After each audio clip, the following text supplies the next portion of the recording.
Okay, let's have a look around this extremely late registered. It's a 1998 on an S. Land Rover Defender 300 TDI county station wagon. Finished in metallic blue. I can't remember the name of the colour. I have got it written down somewhere. We'll find it on the description, but it is a genuine Land Rover colour. Finished in metallic blue with white roof. Really, really exceptional, this one, in terms of its chassis condition. It's never failed an MOT since the database has gone live in 2005 on chassis corrosion, and to be frank, it doesn't look as if it's a bit of surface rust here and there, but it's the chassis on it seems to be really, really, really solid. It is MOT till April, but we're quite happy to supply it with 12 months MOT, which is kind of putting our money where our mouth is, if you like. But it does seem to be one of the best ones I've seen underneath for a long, long time. They don't normally come like this at this sort of age, and so it is a very late 300 TDI. Right, spec-wise, it's a pretty big spec. It's got a set of 5 very new-looking BF Goodrich all-terrain TA 235/85 R16 tyres on black modular rims. It's got full-length heavy-duty roof rack, which is boarded out the full length with rear ladder. It's got front auxiliary lamps. They are a bit rusty, it's fair to say. In fact, only one of them's working. I think the bulb has gone in the right-hand one. And it's also got rear work light mounted on the roof rack as well. Now that does work. Checker plate on the wing tops, the modesty covers and the rear quarters. Full length side steps with checker plate on the top of them. Snorkel. It's got a big front bar on it. To be frank with you, personally, I'll take that off. It's looking a little bit tired. It's obviously been taped up around here where the powder coating has come away. Same on the other side, so that probably could do with removal, really. What else do we have? Mud flaps all round. Security grills on the rear windows, rear sliding windows, and on the tailgate window as well. Adjustable tow pack with twin electrics and rear step incorporated. Swing away spare wheel carrier. And this one's in 11-seater spec. It's got centre cubby box, it's got radio CD in it. These seat covers just seem to be protecting the seats. They don't seem to be on for any nefarious reasons. We've taken a couple of the seats, the covers off, and all we can find is like a couple of splits in the vinyl here and there, but no more than that. But we're going to leave them on. If you choose to have them, great. If you don't, then take them off. But the cloth underneath all seems to be good from what we've seen throughout. Haven't taken them all off, it's fair to say, but we've taken the ones off that normally wear badly, just to have a look. Right, let's go around and pick out some good bits and bad bits. Now, it is metallic blue and it is a factory colour because we can look in things like the bulkhead and all the bits that you wouldn't normally paint, but there are some areas of red showing through for some reason. I don't know if that's the original base colour, the original sort of undercoat colour, or if at some point it's been externally painted red and then returned to the metallic blue again. I don't know, simple as that, but it's consistent. It's not sort of different colours elsewhere and stuff. I suspect it is just the base colour that this blue was laid on top of, but it is showing through in one or two areas, especially, as I say, just there and there on the seam. Bonnet really could do with repainting. It's lost almost all of its lacquer right the way around there. This colour is prone to that, unfortunately. And in fact, some of the paint, rather than the lacquer itself, has actually come off there and there. It looks like the bonnet may have been repainted at some point in the past, and not very well, because the lacquer will come off if that's the case. It's also got some paint loss there. So really, I'd say bonnet could do with repainting, or perhaps if you put a matte black bonnet, it'll look quite nice actually. But there you have it from that. Looking down the sides, looks pretty straight. A couple of dinks in the barrel sides on the doors, but all looks good in all the usual areas. Again, a bit of paint loss just down there on the front of the near side front wing. A couple of scratches here on the, quite deep scratches on the near side arch lip, there and there, and actually on the lip itself just there, and a couple just here. But otherwise that all looks good. Scuttle corner on the near side looks first class, no problems there at all. Screen rubber isn't too split either. Unusually, this one's got a sunroof, which is not a bad thing to not have, shall we say, on one of these. Although it ain't going to leak because water's not going to get underneath it from the boarding on the top. A-post is all good.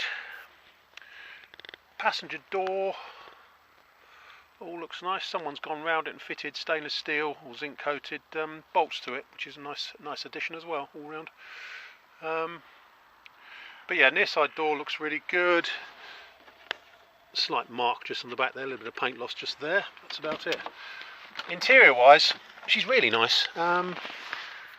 Headlining is slightly grubby in the middle, over the middle seats. It's obviously carried something in its life, and there's a dirty mark towards the back of the headlining. All the county station wagon trim is all exactly where it should be, apart from that offside rear window should have a plastic trim around it, which is gone walkabout. But the seats, as I say, the seats are in good shape. Very nice there. Centre cubby box is good. It's all fully matted and carpeted, which is very unusual on one of these at this stage. Normally the carpets are rotted, but that one looks nice down there. It doesn't smell wet or anything like that. It all seems to be quite a nice dry one. So radio CD. We've got here the driver's front door. Sorry, the near side front door. Frame is excellent on that, and it's not leaving a trail down there as they do when they're rotten. No movement of the hinges at all. The side rail, which is quite vulnerable on these, we're just having to replace one on a 110 at the minute. All looks good. Near side rear door has got some electrolytic reaction up here and a mark just there. Oh, I didn't mention there's a dink in the barrel side just there on the near side front door. But again, inside here, door's slightly rotted at the top here in the usual spot, the rear door just there, but the bottom of the frame feels again very, very good on this one. But yeah, it is going a bit just there. In here, as I say, the D-post all looks nice. As you can see, this is the original colour, this blue. This all looks pretty good here, and the side rail all looks good.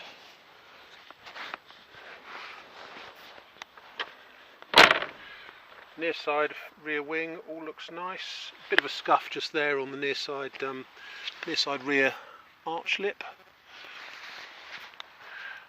With a bit of red showing through just there around the tub corner trims.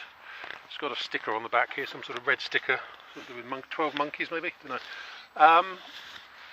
Bit of electrolytic reaction just there, and again on the base of the tailgate, as always on these. And inside here in the back, it's got the nice proper Defender mat in there. As I say, these just, can I get, oh, they're covered right over. Seat belts are behind them. Just wanted to see what the, yeah, there's all the proper cloth ones in there as well. They all look quite good. Tailgate frame, again spot on, really good. Looking down the offside, there's a dink just there in the barrel side on the offside rear wing, but otherwise actually looks pretty good. A little bit of reaction just coming up around the fuel filler just there. A little bit of red showing through just here on the quarter trim and down there. Offside rear door, a couple of chips and marks just there, in fact I've just made it dirty. Again in here, side rail looks good, D-post looks good. Door not so bad on the offside one up here. The bottom frame again feels very solid. Shuts nicely as well. Offside front door is the usual few marks just below excuse me, just below the keys. A-post all looks nice. Offside scuttle corner looks spot on. Offside front wing we've talked about, the red showing through a little bit up here. And inside here, again matted, carpeted, most unusual. Dash is all nice, but again the driver's door is first class, and no movement at all in the hinges. That's about it really. She's a cracker, this one. I like it. You really don't come along that often structurally as sound as this either. My name is Simon. You can reach me in the office on 0118 907 1495, or you can go to our website, which is www.motodrome.co.uk for any further info. We take part exchanges, we take Visa and MasterCard credit cards and debit cards with a 2% surcharge for credit cards, and we can have it shipped or delivered anywhere you like in the world, obviously at a cost. That's about it. End.